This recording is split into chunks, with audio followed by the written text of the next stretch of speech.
నారాయణ ఆది నారాయణ. ఓం నారాయణ ఆది నారాయణ ఛానల్ను ఆదరిస్తున్న గురు బంధువులకు స్వాగతం, సుస్వాగతం. ఓం నారాయణ ఆది నారాయణ. ఓం శ్రీ భగవాన్ వెంకయ్య స్వామి నమః. ఆశ్రిత జనరక్షకుడు, దీనజన బాంధవుడు శ్రీ భగవాన్ వెంకయ్య స్వామి వారి పాద పద్మములకు నా ప్రణామములు. సమస్త సగుణ రూప నిర్గుణ రూప గురుదేవుల పాద పద్మములకు నా నమస్సుమాంజలి. పరబ్రహ్మ స్వరూపులైన సద్గురువులు తమ సంకల్ప మాత్రము చేత ఎలాంటి భయంకరమైన వ్యాధులైనా నయం చేయగలగడం, చనిపోయిన వారిని బ్రతికించడం లాంటి దివ్య లీలలు శ్రీ గురు చరిత్ర, శ్రీ సాయి చరిత్ర వంటి మహనీయుల చరిత్రలో చూస్తాం. దత్తాత్రేయ పరంపరలో అవధూత సాంప్రదాయంలో రోగికి విషతుల్యమైన పదార్థములతో రోగం కుదుర్చడం అనేది ఒక దివ్య లీల. వారి మాట యందు విశ్వాసం గల వారికి అది అమృత తుల్యమై ఆరోగ్యం చేకూరుస్తుంది. ఈ అవధూత సాంప్రదాయంలో మహనీయులైన శ్రీ భగవాన్ వెంకయ్య స్వామి వారు ఇట్టి విషతుల్యమైన పదార్థములతో రోగ నివారణ చేసిన లీలలు కోకొల్లలు. అలాంటి లీలలు కొన్ని ఇప్పుడు స్మరించుకుందాం. ఆది నారాయణ రెడ్డి గారు తులసమ్మ స్వామివారి భక్తురాలు తులసమ్మ కుమారుడు ఈయనకి ఒకసారి క్షయవ్యాధి వచ్చింది. మనిషి రోజు రోజుకి కృషించిపోతున్నారు. ఎంతోమంది డాక్టర్లకి చూపించారు. మెడ్రాస్ కూడా తీసుకొని వెళ్ళారు. తిరిగి తీసుకువచ్చి నెల్లూరు క్షయ ఆసుపత్రిలో చేర్పించిన పరిస్థితిలో పెద్ద మార్పు లేదు. అప్పుడు తులసవ్వ గారు స్వామివారి దగ్గరే ఉన్నారు. డాక్టర్లు అతన్ని ఇంటికి తీసుకొని పొమ్మన్నారు. విచారించడానికి ఆసుపత్రికి వెళ్ళి వచ్చిన బంధువులు ఆ వర్తమానం తులసమ్మ గారి చెవిలో వేశారు. ఆమె పుట్టెడు దుఃఖముతో గర్భశోకముతో ఆశ్రమంలో చింత చెట్టు కింద కూర్చొని చింతిస్తుంది.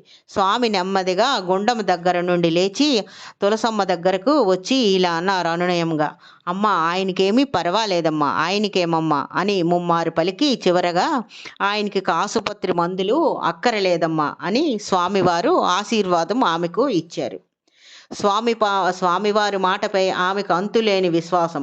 ఆ విశ్వాసంతో ఆమె పెనపర్తికి వెళ్ళి పుత్ర సేవ చేశారు. మాతృసేవ వల్ల శక్తి పుంజుకొని సంపూర్ణ ఆరోగ్యవంతుడై ఆది నారాయణ రెడ్డి గారిని చూసి జనం ఆశ్చర్యపోయారు. ఆ తల్లి చేసే స్వామి సేవ సఫలమైందని అందరూ చెప్పుకున్నారు. తర్వాత కాలంలో ఆది నారాయణ రెడ్డి గారు గొప్ప గురుభక్తుడై ఆశ్రమ నిర్మాణంలో ప్రధాన పాత్ర వహించారు. ఇంకొక లీల ఇది. రేణంగి నారయ్య, ఈయన తూర్పు కంబంపాడు, వారి అనుభవాన్ని ఇలా చెప్పారు. వారికి ఈ రేణంగి నారయ్య గారికి 12 ఏళ్ళు వయసు ఉన్నప్పుడు రోజు రాత్రిపూట జ్వరం వచ్చేది. అలా ఒక వారం గడిచింది. దాంతో బాగా నీరసంతో బలహీనంగా తయారయ్యారు.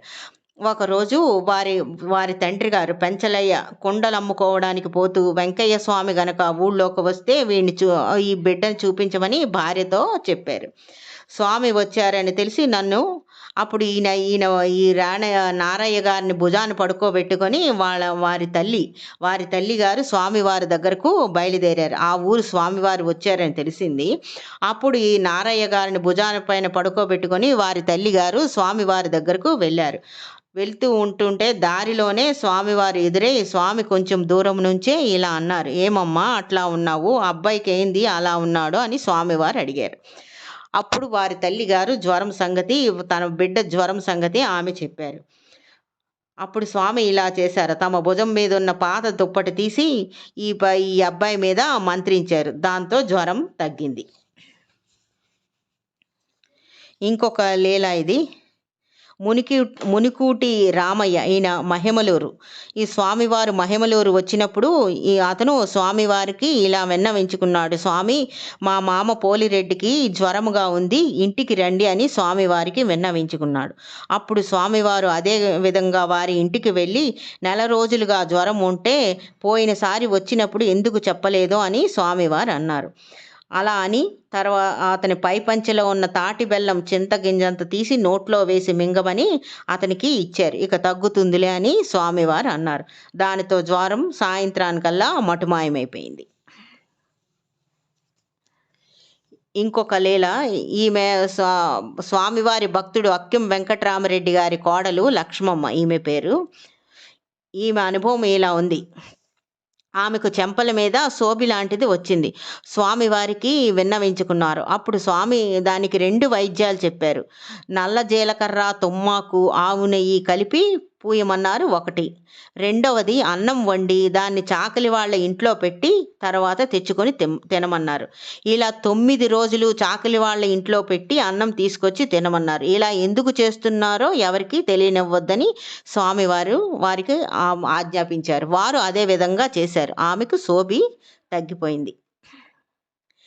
చెంప సోబికి ఈ మందు ఎలా పనిచేసిందో ఆ పరమాత్ముడికే తెలియాలి. ఇది అవధూత వైద్య విధానం కదా. ఇంకొక లీల ఇది. పెమ్మసాని రాగమ్మ, వీరిది చెర్లోపల్లి. ఆమె రెండో కొడుకుకి జ్వరం వచ్చింది. అది 15 రోజుల నుంచి ఉంది, టైఫాయిడ్. అది ఎన్ని మందులకు తగ్గలేదు. ఆ కుర్రవాడు బాధపడుతున్నాడు. అప్పుడు స్వామివారు సీతారామయ్య దగ్గర ఉన్నారు. స్వామివారికి తీసుకొని వెళ్ళి వీరు చూపించారు. అప్పుడు స్వామి ఇలా అన్నారు. తన సేవకుడు గోపాలయ్యని పిలిచి ఇలా చెప్పారు. అతనికి విభూతి దారం ఇచ్చి అభిమంత్రించమని గోపాలయ్య స్వామివారికి చెప్పారు స్వామివారు. మరునాడుకి జ్వరం తగ్గింది. 4 రోజుల్లో అతను పూర్తిగా కోలుకోవడమే కాకుండా గుండానికి కట్టెలు కూడా తోలాడు. ఓం నారాయణ. ఆదినారాయణ.